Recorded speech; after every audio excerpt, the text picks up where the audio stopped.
ప్రత్యేకించి నేను ఎందుకున్నానంటే ఈ రోజున జనసేన పార్టీ కానీ లేకుండా కానీ ఉండుంటే ప్రతి గ్రామంలో కానీ ప్రతి నియోజకవర్గంలో కానీ ప్రతి జిల్లాలో కానీ 2 వర్గాలు అయిపోయినాయి. ఈసారి నువ్వు దోపిడీ చేయి, ఈసారి నెక్స్ట్ టైం మేము దోపిడీ చేస్తాం. నేను దోపిడీ చేస్తాం నీకు భాగం ఇస్తాను, నువ్వు దోపిడీ చేస్తాం నాకు భాగం. ఇద్దరు దోపిడీదారులను ఎదుర్కోవాలంటే జన సైన్యమే ఉండాలి, జనసేన ఉండాలి. అందుకే జనసేన 3వ ప్రత్యామ్నాయంగా వచ్చింది. అంటే ఉత్తరాంధ్ర అంటే ఏంటి? దోపిడీకి చేసుకోవడానికా?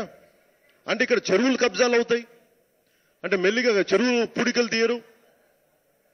అలా కూర్చోబెట్టి ఇప్పుడు విమ్స్ ఉంది, Visakhapatnam institute of medical sciences. వెళ్తే గొప్ప ఆసుపత్రి, ఫెంటాస్టిక్ కార్పొరేట్ హాస్పిటల్ స్థాయిలో కట్టారు గవర్నమెంట్ వాళ్ళు. కానీ ఈ రోజున హాస్పిటల్ బెడ్స్ అన్ని మూసేస్తున్నాయి, రూమ్స్ అన్ని మూసేస్తున్నాయి. అక్కడేమో కేజీహెచ్లు కిటకిటలాడుతూ ఉంటుంది. పాడేరు దగ్గర నుంచి అరకు దగ్గర నుంచి అందరిని తీసుకొచ్చి ఇక్కడ ఒక్కొక్క బెడ్ మీద 3 పడుకోబెడతారు. ఇక్కడేమో బెడ్లన్నీ ఖాళీగా ఉన్నాయి. మరి ఏం చేయాలంటే దీన్ని కూర్చోబెట్టి మెల్లిగా ఇలా క్షీణింపు చేసేసి పని చేయకుండా చేసి మెల్లిగా ఐటీ కంపెనీలకు లేదంటే ప్రైవేట్ హాస్పిటల్కు దారాదత్తం చేయడానికి. ఒకవైపు మీరు హెల్త్ సిటీ ఉందంటారు, హెల్త్ సిటీకి ల్యాండ్లు ఇస్తారు, మళ్ళీ గవర్నమెంట్ హాస్పిటల్స్ కూడా చంపేస్తారు. అంటే దీనికి ఎక్కడో ఒక చోట దీని దోపిడీ నాపకపోతే ఇలాంటి తిరుగుబాట్లే వస్తాయి. నేనేమనుకున్నానంటే దీన్ని తిరుగుబాట్లు అంటే మనం కూర్చొని సినిమాల్లాగా విప్లవాల కత్తులు కటార్లు కాకుండా ఒక ప్రజాస్వామిక విప్లవం కావాలి. ఇది తక్కువ విప్లవం కాదు.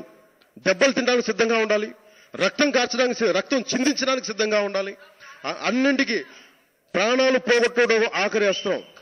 నేను దాన్ని సిద్ధపడే వచ్చాను.